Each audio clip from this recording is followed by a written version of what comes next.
कस्बा मुकंदगढ़ के व्यापारी रामचरण सोनी पूजा ज्वेलर्स ने 11 मई 2023 को एक रिपोर्ट थाने में इस हादसे की दी कि 4 मई 2023 को दो व्यक्ति मुकेश नायक और राजू नायक नामक दो व्यक्ति मेरे पास आए और एक सोने का हार मेरे को दिया।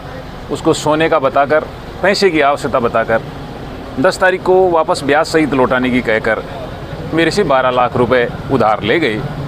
10 तारीख को नियत समय पर वो मेरे पास नहीं आए, मोबाइल स्विच ऑफ मिला। मेरे को आशंका हुई अपने साथ अनहोनी की। मैंने उस नकली हार था उसको चेक किया, अंदर से चांदी जैसा निकला। 11 तारीख को हमारे यहाँ इसने रिपोर्ट दी। ये पूरी घटना सीसीटीवी में कैद हुई थी। व्यापारी ने बताया कि मेरी दुकान पर सीसीटीवी है। हमने सीसीटीवी फुटेज लिए। इस चीज़ की वार्तालाप इन्होंने ज़रिए मोबाइल भी की थी। मोबाइल पे इस चीज़ की कॉल डिटेल्स भी अवेलेबल थी। जाते समय इन ठगों ने इनको एक नकली आधार कार्ड दिया था। जो नकली आधार कार्ड, ये किसी दूसरे का आधार कार्ड के ऊपर स्वयं की फ़ोटो लगा के एक नकली आधार कार्ड बना लिया करते थे पहचान के लिए। इस चीज़ के ऊपर हमने आसपास के कस्बे के तमाम सीसीटीवी फुटेज और टेक्निकल डाटा, मोबाइल की कॉल डिटेल्स आदि कलेक्शन की, तो इनका इस झुंझुनू एरिया में आवाजाही काफ़ी मिली। हमने संबंधित लोगों और उस कॉल डिटेल्स के आधार के ऊपर तफ्तीश और गहन अनुसंधान किया तो ये सामने आया कि बहुत सारे जगह पे इन्होंने और भी ठगी की है। इस संदर्भ में उच्च अधिकारियों के निर्देशानुसार हमने श्री सकेंद्र जी एएसआई, दामोदर जी हेड कांस्टेबल की एक नेतृत्व में उच्च अधिकारियों के निर्देशानुसार एक स्पेशल टीम का गठन किया। स्पेशल टीम ने दिन रात सीसीटीवी फुटेज, कॉल डिटेल्स और तकनीकी माध्यमों से अनुसंधान कर हम इस नतीजे पे पहुँचे कि इन्होंने यहाँ बहुत सारी वारदात की है और इन्होंने अपनी ठगी वारदात के दौरान आसपास पूछताछ में ये आया कि ये डेरा और तंबू बना के रहते थे। दिन में ये लोग कचरा बीनने के नाम से या अन्य प्याज का धंधा करने के नाम से भी रैकी करते थे और प्याज का ठेकेदार बता के, रुपयों की आवश्यकता बता के, ये नकली सोने को असली बता के लोगों के पास गिरवी रखते थे और ब्याज सहित वापस लौटाने के लिए, विश्वास जताने के लिए 4-5 बार उसके पास आके और ये पहले कभी असली दिखाते थे और समय पे पैसा देके व्यापारी का विश्वास हासिल करते थे। और जब राशि बड़ी हो जाती थी तो ये अपना मोबाइल स्विच ऑफ करके और उस डेरे से भाग जाया करते थे। घटना में इस्तेमाल आईडी और मोबाइल को ये वक्त घटना ही काम करते थे और सारा ये फैब्रिकेटेड करते थे। इसकी हमने तफ्तीश की।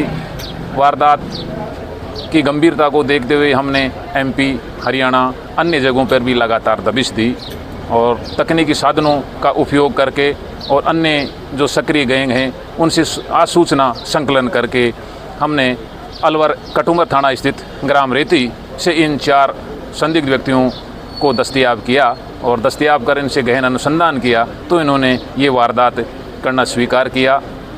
झुंझुनू ज़िले में इन्होंने 4 वारदात करना स्वीकार किया है, जिसमें इस मुकंदगढ़ कस्बे में रामचरण सोनी के साथ 12 लाख रुपए की ठगी की है। डोनलोद में एक व्यापारी के साथ इन्होंने 5 लाख की ठगी की है। नवलगढ़ में भी 5 लाख की ठगी की है। गुड्डा में भी इन्होंने 5 लाख की ठगी की है। इसी तरीके से इन्होंने कोटा में भी 12 लाख की ठगी की है, जिसका उद्योगनगर थाने में मुकदमा दर्ज है। एमपी सिंगोली में भी इन्होंने इस तरह की ठगी की है। इनके साथी लोग और अन्य जो गिरोह के हैं, जो लोग हैं, उस मामले में हमारी टीम लगातार दबिश देके गहन अनुसंधान कर रही है। ये जांच का विषय है। जैसी भी स्थिति होगी और अनुसंधान में जो सामने आएगा हम कठोर विधिक कार्रवाई अमल में लाएंगे। धन्यवाद। अमल बरामद की रकम बरामद कर लेगी। इस चीज़ के अभी प्रयास जारी हैं। हम इनके सकूनत तस्दीक वगैरह होने के बाद इनका आपराधिक रिकॉर्ड संकलन कर रहे हैं और इनके रिकवरी का हम शीघ्र ही कार्रवाई करेंगे।